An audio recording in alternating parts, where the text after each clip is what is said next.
YouTube menjadi tempat bagi banyak orang mencari pengakuan dan popularitas.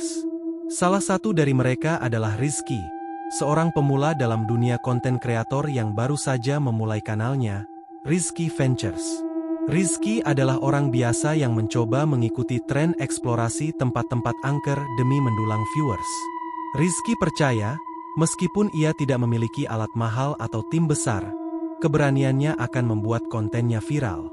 Setelah mencari lokasi-lokasi angker di kotanya, ia memutuskan untuk mengunjungi Rumah Sakit Jiwa Ananta, sebuah bangunan terbengkalai yang memiliki reputasi menyeramkan. Pagi itu, Rizky duduk di depan kameranya di kamar yang sempit. Ia berbicara dengan semangat kepada penonton, meskipun jumlah subscribernya masih sedikit. Guys, aku tahu kalian suka konten eksplorasi horor. Malam ini, aku akan mencoba sesuatu yang berbeda.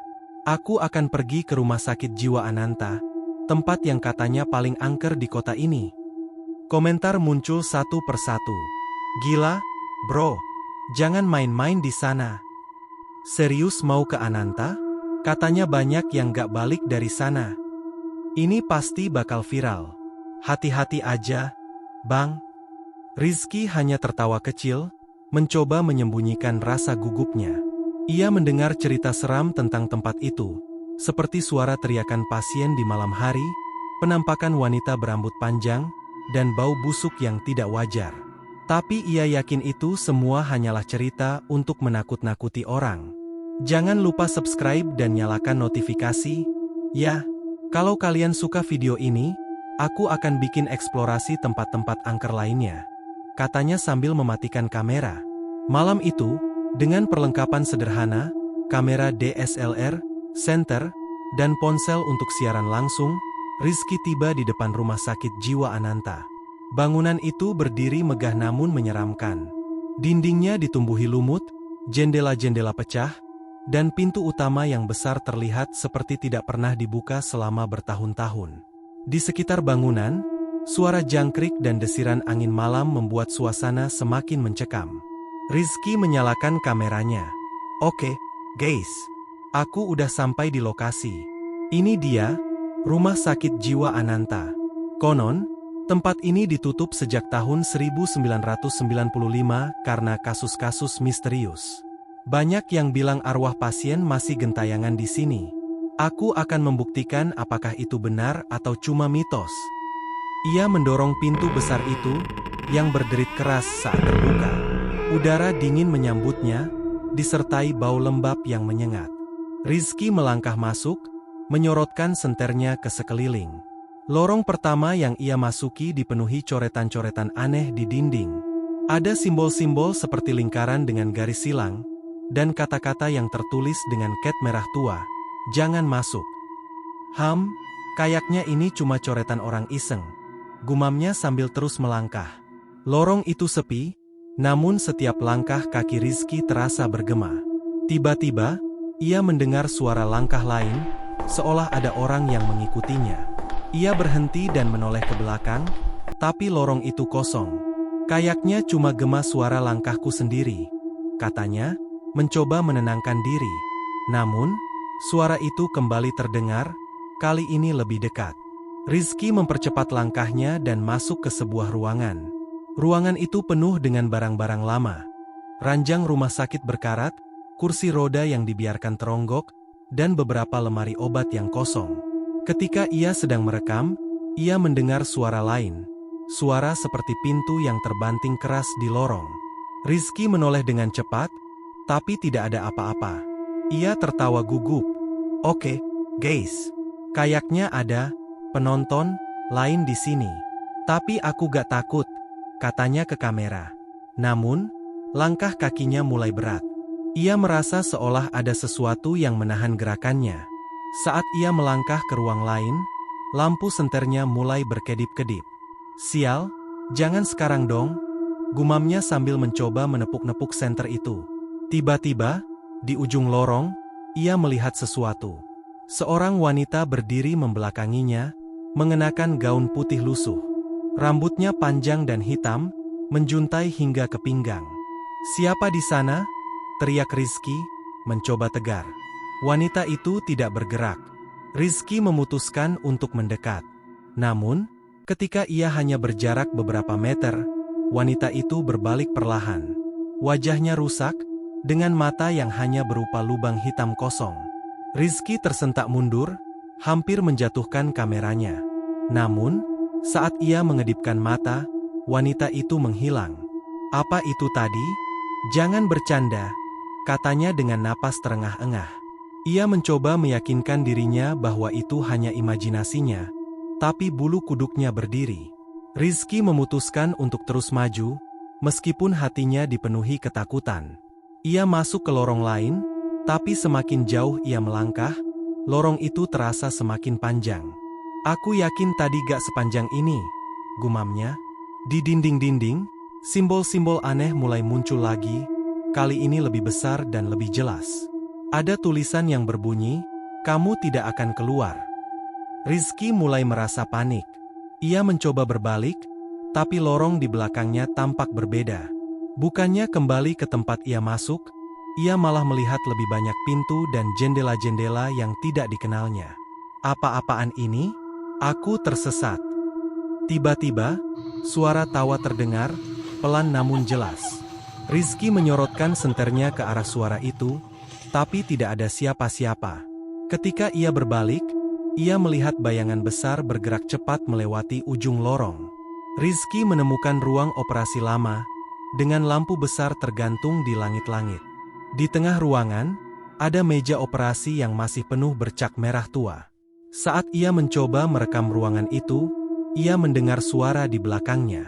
Ketika ia menoleh, ia melihat kursi roda bergerak sendiri, perlahan namun pasti, menuju pintu. Ia memutuskan untuk merekam kursi roda itu, tapi ketika ia memutar kameranya ke arah lain, ia melihat sesuatu di layar. Di sudut ruangan, seorang pria berdiri dengan kepala yang menggantung tak normal, seolah-olah lehernya patah. Matanya merah menyala, dan mulutnya terbuka lebar. Rizky berteriak dan mundur, hampir menabrak meja operasi. Ketika ia mencoba menyorotkan senternya ke sosok itu, pria itu menghilang, meninggalkan bayangan hitam yang bergerak perlahan ke arah dinding. Rizky tahu ia harus keluar. Ia berlari menuju pintu keluar, tapi setiap lorong yang ia masuki seolah membawanya kembali ke tempat yang sama. Di salah satu lorong, ia mendengar suara langkah kaki di belakangnya. Ia menoleh dan melihat wanita dengan wajah rusak tadi, kali ini lebih dekat. Wanita itu merangkak cepat ke arahnya dengan suara rintihan yang menyeramkan. Rizky berlari sekuat tenaga, menjerit sambil memegang kameranya. Ia masuk ke sebuah ruangan kecil dan mengunci pintu. "Ini mimpi buruk," bisiknya sambil mencoba mengatur napas. Namun, suara ketukan di pintu mulai terdengar. Perlahan, ketukan itu berubah menjadi gedoran keras, seolah-olah ada sesuatu yang ingin masuk. Ketika pintu terbuka dengan sendirinya, Rizky mendapati ruangan itu kosong. Tapi, di cermin besar di dinding, ia melihat sosok-sosok mengerikan berdiri di belakangnya. Dalam keputusasaan, Rizky mencoba menyalakan siaran langsung di ponselnya. Gambar buram muncul di layar, menunjukkan wajahnya yang penuh keringat dan ketakutan. "Kalau kalian lihat ini, aku mungkin gak akan keluar hidup-hidup. Jangan pernah datang ke tempat ini." Namun, siarannya tiba-tiba terputus. Apa yang terjadi padanya masih menjadi misteri hingga hari ini. Rumah sakit jiwa Ananta tetap berdiri sebagai tempat penuh teka-teki, dengan banyak orang yang penasaran namun takut untuk mendekat. Beberapa hari setelah siaran langsung Rizky terputus, dunia maya ramai memperbincangkannya. Video pendek yang sempat diunggah otomatis oleh aplikasi Rizky menjadi viral. Dalam rekaman itu, terlihat Rizky ketakutan, napasnya tersengal-sengal, dan sorot matanya penuh teror. Komentar netizen mengalir deras. "Ini nyata atau cuma settingan? Kok serem banget? Kalau ini prank, dia jenius. Tapi kalau enggak, polisi harus turun tangan. Ada yang tahu lokasi tepatnya? Aku penasaran pengen ke sana." Namun, mereka yang memperhatikan dengan saksama menyadari sesuatu yang ganjil.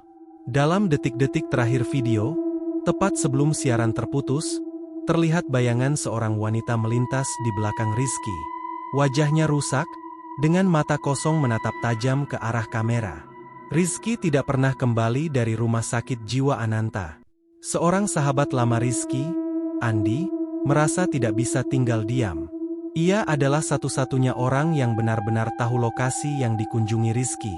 Setelah melihat video itu, ia merasa ada yang tidak beres.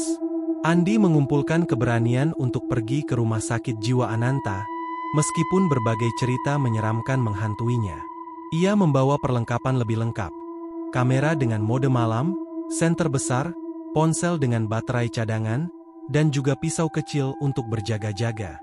Andaikan aku bisa menghentikan dia sebelumnya, gumam Andi saat berdiri di depan pintu besar rumah sakit yang sama. Ketika ia mendorong pintu itu, bau lembab langsung menyergapnya.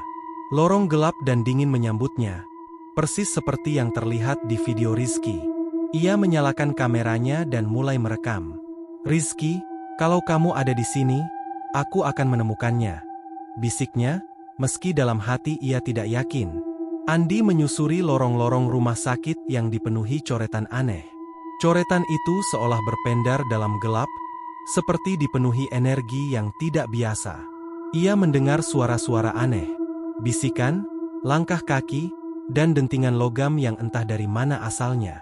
Ketika ia mencapai ruang operasi, ia menemukan kamera Rizky yang tergeletak di lantai. Kamera itu masih menyala, tapi layarnya hanya menampilkan gambar kabur yang disertai suara statis. Andi mengambil kamera itu dan memutarnya kembali. Dalam rekaman, ia melihat Rizky yang terlihat ketakutan, berlari dari satu ruangan ke ruangan lain. Namun, di salah satu adegan, Rizky berhenti dan melihat ke kamera. Wajahnya terlihat berbeda. Matanya tampak cekung, kulitnya lebih pucat, dan ia tersenyum dengan cara yang tidak wajar. "Pergilah, sebelum terlambat," suara Rizky terdengar di rekaman itu, tapi dengan nada yang sama sekali bukan miliknya. Andi merasa ada sesuatu yang mengawasinya. Ia mencoba tetap tenang dan melanjutkan pencariannya. Namun, setiap lorong yang ia masuki tampak membawa kembali ke tempat yang sama. "Aku sudah melewati ini. Kenapa balik lagi ke sini?" gumamnya panik. Ia mencoba menandai dinding dengan pisau kecilnya, menggambar garis lurus sebagai tanda. Namun, ketika ia kembali ke titik yang sama, garis itu sudah berubah menjadi simbol aneh yang tidak pernah ia gambar. Ketika ia melangkah lebih jauh, ia menemukan ruangan yang sebelumnya tidak pernah terlihat. Pintu ruangan itu terbuat dari besi tebal dengan simbol berbentuk mata besar di tengahnya. Ia ragu, tapi entah kenapa merasa tertarik untuk masuk. Di dalam ruangan itu, ia menemukan sesuatu yang mengerikan. Dinding-dindingnya penuh dengan coretan tangan berlumuran darah, dan di tengah ruangan, ada sebuah lingkaran besar yang dihiasi simbol-simbol aneh. Di dalam lingkaran itu, ada sesuatu yang bergerak, bayangan hitam yang seolah bernapas dan hidup. Andi mundur perlahan, tapi bayangan itu mendekat. Ketika ia mencoba lari, pintu besi tiba-tiba tertutup sendiri dengan suara dentuman keras. Bayangan itu berbicara dengan suara berat yang terdengar langsung di dalam kepalanya. "Kamu masuk tanpa diundang. Sekarang, kamu adalah milik kami." Andi jatuh terduduk. Ia mencoba berdoa, tapi suara bayangan itu semakin kuat, mengisi pikirannya dengan teror yang tak terlukiskan. Ketika Andi hampir kehilangan kesadaran, ia mendengar suara langkah kaki mendekat. Ia menoleh dan melihat Rizky berdiri di ambang pintu. "Rizky," seru Andi dengan harapan. Namun, sesuatu tentang Rizky terasa salah. Wajahnya pucat, matanya kosong, dan senyumnya aneh. Rizky melangkah mendekat dengan gerakan kaku, seperti boneka yang digerakkan oleh tali. "Kamu seharusnya tidak datang, Andi," kata Rizky dengan suara yang tidak seperti biasanya. Andi mencoba meraih temannya, tapi ketika ia menyentuh Rizky, tubuh temannya itu terasa dingin seperti es. Rizky tiba-tiba menghilang, meninggalkan suara tawa yang menggema di seluruh ruangan. Andi tahu ia tidak bisa melawan kekuatan di tempat itu. Ia memutuskan untuk mencari jalan keluar, meskipun setiap langkahnya terasa membawa ke kegelapan yang lebih dalam. Ketika ia akhirnya menemukan pintu keluar, ia merasa tubuhnya semakin berat, seolah-olah ada sesuatu yang menahannya. Dari balik pintu, ia mendengar suara Rizky lagi, kali ini dengan nada memohon. "Andi, tolong aku, jangan tinggalkan aku di sini." Andi ragu. Ia tahu suara itu mungkin jebakan, tapi ia tidak bisa meninggalkan temannya begitu saja. Dengan berat hati, Andi melangkah kembali ke dalam kegelapan, menuju suara Rizky. Namun, langkah itu menjadi kesalahannya yang terakhir. Beberapa minggu kemudian, seorang pengunjung yang nekat datang ke rumah sakit jiwa Ananta menemukan kamera Andi dan Rizky. Rekaman terakhir mereka memperlihatkan sosok Andi berjalan tanpa arah di lorong gelap, diikuti oleh bayangan besar yang terus mendekat. Rumah sakit jiwa Ananta tetap menjadi misteri yang tak terpecahkan. Setiap orang yang mencoba mencari jawaban, hanya menjadi bagian dari kegelapan yang ada di dalamnya. Mereka yang masuk ke sana, tidak pernah keluar.